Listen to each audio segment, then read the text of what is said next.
ನಾವು ಯೂನಿವರ್ಸಿಟಿಗಳನ್ನ ಮುಚ್ಚುತ್ತೀವಿ ಅಂತಾನೆ ಬಹಳ ಸ್ಪಷ್ಟವಾಗಿ ಇಂಟರ್ವ್ಯೂನಲ್ಲಿ ತಿಳಿಸಿದ್ದಾರೆ. ಇವತ್ತು ನಾವು ಕೇಳ್ತಿರೋದು ಇವರು ಅಧಿಕಾರಕ್ಕೆ ಬಂದಂತ ಸಮಯದಿಂದಲೂ ಈ ಯೂನಿವರ್ಸಿಟಿಗಳಿಗೂ 9 ಅಥವಾ 10 ಯೂನಿವರ್ಸಿಟಿಗಳಿಗೆ ನಮ್ಮ ಕಾಲದಲ್ಲಿ ಸರ್ಕಾರದ 13 ಯೂನಿವರ್ಸಿಟಿಗಳು ಮಾಡಿದ್ದೀವಿ. 13ರಲ್ಲಿ ಅಧಿಕಾರಕ್ಕೆ ಬಂದ ದಿನದಿಂದನೂ $1 ಹಣ ಹೊಸ ವಿಶ್ವವಿದ್ಯಾನಿಲಯಕ್ಕೆ ಕೊಟ್ಟಿದಾರ. ಆ ವಿಶ್ವವಿದ್ಯಾನಿಲಯಗಳು ತಮ್ಮ ಸ್ವಂತ ಶಕ್ತಿಯಿಂದ ಇವತ್ತು ನಿರ್ವಹಣೆಯನ್ನು ಮಾಡಿಕೊಂಡು ಕಾಲಕ್ಕೂ ರಿಸಲ್ಟ್ ಅನ್ನು ಕೊಟ್ಟು ಸಂಯೋಜನೆಯನ್ನು ಕೊಟ್ಟು ಉತ್ತಮವಾಗಿ ನಿರ್ವಹಣೆಯನ್ನು ಮಾಡ್ತಿದ್ದಾರೆ. ಇವರಿಂದ ಹಣ ಏನು ಕೇಳಿಲ್ಲ, ಇವರು ಹಣ ಇಲ್ಲ, ಇವರೇನು ಹಣ ಕೊಡ್ತಾರೆ. ಇವತ್ತು ನೋಡ್ರೆ ಇವರು ಅಸಂಬದ್ಧವಾಗಿ ಹೇಳಿಕೆಗಳನ್ನು ಕೊಡ್ತಿರೋದು. ಆ ಯೂನಿವರ್ಸಿಟಿಗಳು ಆ ಜಿಲ್ಲೆಗೆ ಅವಶ್ಯಕತೆ ಇದೆ, ಅದನ್ನ ನಮ್ಮ ಸನ್ಮಾನ್ಯ ಸದಸ್ಯರು ಹೇಳ್ತಿರೋದು. ಹಾಗಾಗಿ ಅಲ್ಲಿರುವಂತ GR 10% ಇದೆ, 15% ಇದೆ. ಹಾಗಾಗಿ ಅದರ ಅವಶ್ಯಕತೆ ಇದೆ, ಬಹಳ ಉತ್ತಮವಾಗಿ ನಿರ್ವಹಣೆ ಆಗ್ತಿದೆ. ಇವರಂತೂ ನಿರ್ವಹಣೆ ಮಾಡ್ಲಿಕ್ಕೆ ವಿಫಲರಾಗಿದ್ದಾರೆ. ಈಗ ಹಳೆ ಯೂನಿವರ್ಸಿಟಿಗಳು ಅದನ್ನ ರಿವ್ಯೂ ಮಾಡೋದಾರೆ. ರಿವ್ಯೂ ಕಮಿಷನ್ ಯಾರು ಮಾಡ್ಬೇಕು ಗೊತ್ತಾ? ಗವರ್ನರ್ ಮಾಡಬೇಕಾಗಿರೋದು, ನೀವಲ್ಲ. ಹಳೆ ಯೂನಿವರ್ಸಿಟಿಗಳನ್ನ ಪರ್ಫಾರ್ಮೆನ್ಸ್ ರಿವ್ಯೂ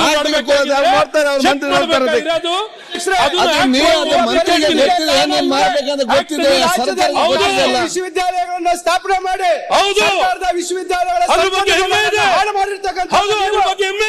ನಿಮ್ಮ ಹಣ ಮಾಡಿರ್ತಕ್ಕಂಥದ್ದು ವಿಶ್ವವಿದ್ಯಾಲಯದ ಅವಶ್ಯಕತೆ. ಶಿಕ್ಷಣ ನಮ್ಮ ಹಕ್ಕು, ಶಿಕ್ಷಣ ವಿರೋಧಿಗಳಾಗಿದ್ದೀರಾ, ಶಿಕ್ಷಣ ವಿರೋಧಿಗಳಾಗಿದ್ದೀರಾ. ಮಾತಾಡಿ,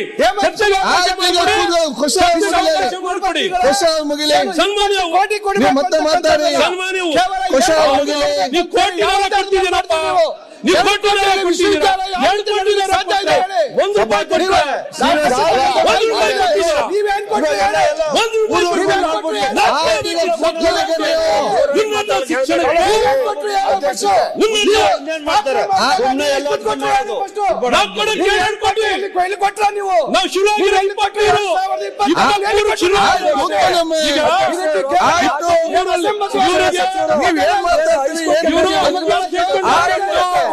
ಸರ್ಕಾರ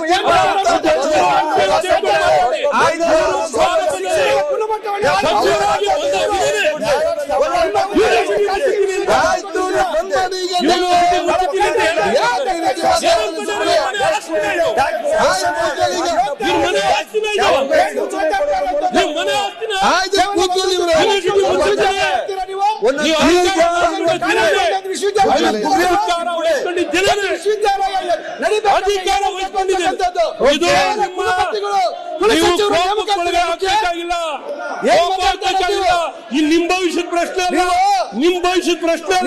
ಆ ವಿದ್ಯಾರ್ಥಿಗಳು, ಆ ಜಿಲ್ಲೆ ಭವಿಷ್ಯ,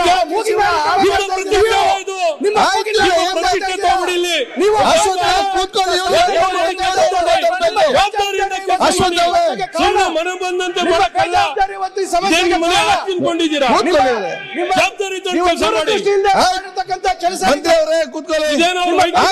ಉತ್ತರ ಕೊಟ್ಟಿದ್ದಾರೆ, ಉತ್ತರ ಕೊಟ್ಟು ಮುಗಿತೀಗ. ಅಧ್ಯಕ್ಷರೇ ಮಧು ಬಂಗಾರಪ್ಪನವರು, ಮಾನ್ಯ ಅಧ್ಯಕ್ಷರೇ, 44 ಮಾನ್ಯ ಪ್ರಾಥಮಿಕ ಮತ್ತು ಪ್ರೌಢ ಶಿಕ್ಷಣ ಹೆಚ್ಚಿನ ವಿಷಯಗಳನ್ನು ಸಂಬಳ ಕೊಟ್ಟಿದ್ರ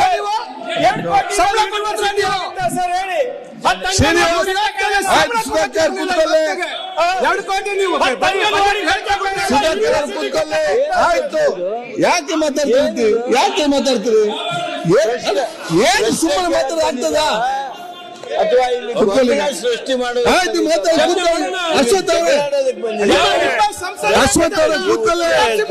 ಚರ್ಚೆ ಮಾಡ್ರಿ, ಭಾಷಣ ಮೇಲೆ ಚರ್ಚೆ ಮಾಡ್ರಿ.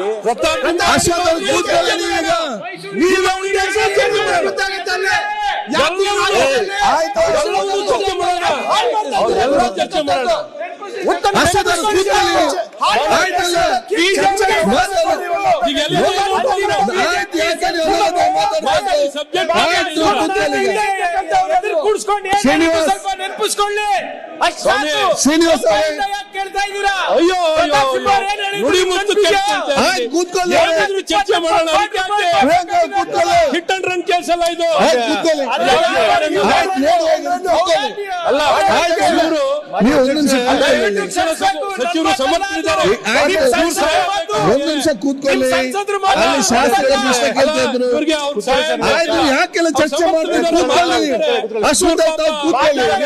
ನಿಲ್ಬೇಡಿ. ನೀವು ನಿಂತ ಕಾರಣ ಚರ್ಚೆ ಬಂತಲ್ಲ. ನೀವು ಕೂತ್ಕೊಳ್ಳಿ. ಆಯ್ತು, ಸುತ್ತ ಕೂತ್ಕೊಳ್ಳಿ.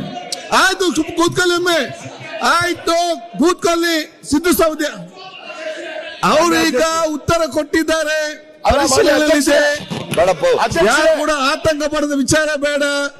ಆತಂಕ ಪಡಬೇಡಿ ಅಂತ ಸ್ಪಷ್ಟ ಉತ್ತರ ಕೊಟ್ಟಿದ್ದಾರೆ. ಮಾನ್ಯ ಅಧ್ಯಕ್ಷರೇ,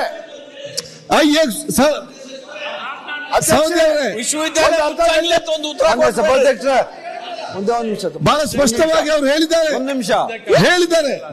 ಒಂದು ಅವಕಾಶ ಅವರು ಕೊಡಿ ಬಹಳ ಸಭಾಧ್ಯಕ್ಷರೇ. clear cut ಆಗಿ ಹೇಳಿದ್ದಾರೆ. ಯಾವುದೇ ಆತಂಕ ಪಡಬೇಡಿ. ನೀವು ಕೇಳಿಲ್ಲ ಅಂತ ನಾವೇನ್ ಮಾಡೋದು? ಅವ್ರು ಹೇಳಿದ್ದಾರೆ. ಕೂತ್ಕೊಳ್ಳಿ ಈಗ ನೀವು. ತಾಲೂಕು ನೀವು ಕೂತ್ಕೊಳ್ಳಿ. ಒಂದು ನಿಮಿಷ, ನಾನು ಮಾತಾಡ್ತೀನಿ. ಒಂದು ನಿಮಿಷ ಇರು. ಒಂದು ನಿಮಿಷ. ಮಾನ್ಯ ಸಭಾಧ್ಯಕ್ಷರೇ, ಒಂದೇ ಒಂದು ಇವ್ರು ತಾಲೂಕು ಸಭಾಧ್ಯಕ್ಷರೇ, ಆಯ್ತು, ಮಾತಾಡ್ತಿದ್ರೆ ಕೂತ್ಕೊಳ್ಳಿ. ಆಯ್ತು, ನಾಳೆಗೆ ಮತ್ತೆ ಮಾತಾಡ್ಲಿಕ್ಕೆ ಅವಕಾಶ ಇದೆ. ಮಾತಾಡಿ, ಬಜೆಟ್ ಅಲ್ಲಿ ಮಾತಾಡಿ. ಆಯ್ತು, ಬಜೆಟ್ ಮಾತಾಡುವಾಗ ಮಾತಾಡಿ. ಸಭಾಧ್ಯಕ್ಷರೇ, ಈಗ ಬಿಜೆಪಿ ಅವರು ಯೂನಿವರ್ಸಿಟಿಗಳು ಬೇಕಾಬಿಟ್ಟಿ ಕೊಟ್ಬಿಟ್ಟು ನನ್ನ ಕಾನ್ಫರೆನ್ಸ್ ಅಲ್ಲಿ ಬಹಳ ಗಲಾಟೆ ನಡೀತಾ ಇದೆ ಸಭಾಧ್ಯಕ್ಷರೇ.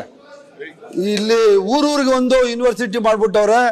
ದಯವಿಟ್ಟು ಹೆಬ್ಬಾಳ ಕ್ಷೇತ್ರಕ್ಕೆ ಒಂದು ಯೂನಿವರ್ಸಿಟಿ ಕೊಡ್ರು ಅಂತ ಬಹಳ ಬೇಡಿಕೆ ಐತೆ ಹಿಂದಿತ್ತಲ್ಲ ಯೂನಿವರ್ಸಿಟಿ ಗೌರವ.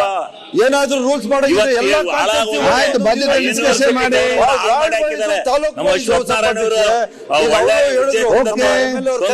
ತರಲಿಲ್ಲ ಅಣ್ಣ ಒಂದ್ ನಿಮಿಷ ಯೂನಿವರ್ಸಿಟಿ ನಿಜವಾಗ್ಲೂ ಶಿವಲಿಂಗಣ್ಣ ಘನತೆ ಗೌರವ ಶಿವಲಿಂಗೌಡ್ರೆ. ಯೂನಿವರ್ಸಿಟಿಗಳ ಘನತೆ ಗೌರವ ಇತ್ತಲ್ಲ, ಓಕೆ. ಅದನ್ನ ಎತ್ತಿಡಿಬೇಕು. ಆಯ್ತು, ಸಭಾಧ್ಯಕ್ಷರೇ,